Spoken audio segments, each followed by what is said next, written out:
Tanggal muna tayo ng espalto. Ayun, daming espalto. Mas mahirap tanggalin yan pag dumami, kaya agapan na natin. Gamit lang tong diesel. Babara muna natin. Ayun o, tatanggal agad o. Babad mo muna yung diesel para matanggal. Ayun o. Tanggal agad o.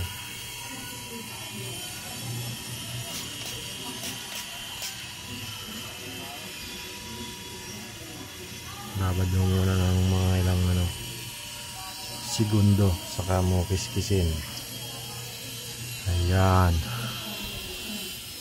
Dun sa kabila tapos na natin eh. Check natin yung kabila habang binababad pa to.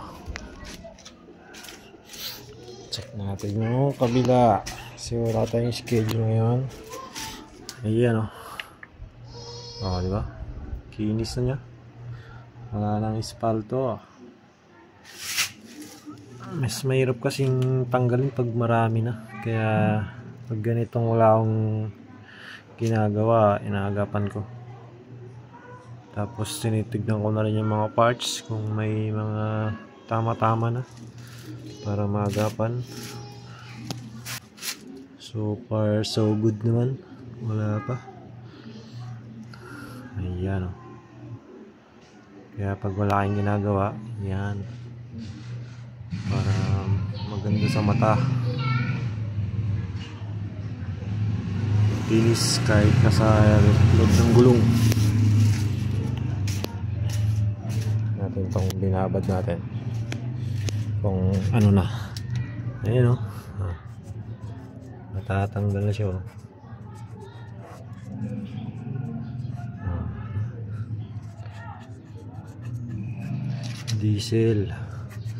Diesel ang katapat. Wala kasing kerosene eh. Maganda rin yung kerosene.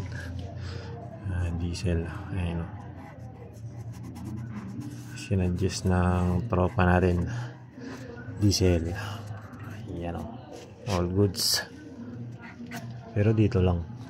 Sa body, ayaw kong gamitan ng diesel. Mas maganda kerosene. Yan. Sa body. Pag dito, pwede na diesel. Nasa loob naman ng gulong. Ayan. Okay. Kusin na natin to. Tapos, tingnan natin ang may result. Okay.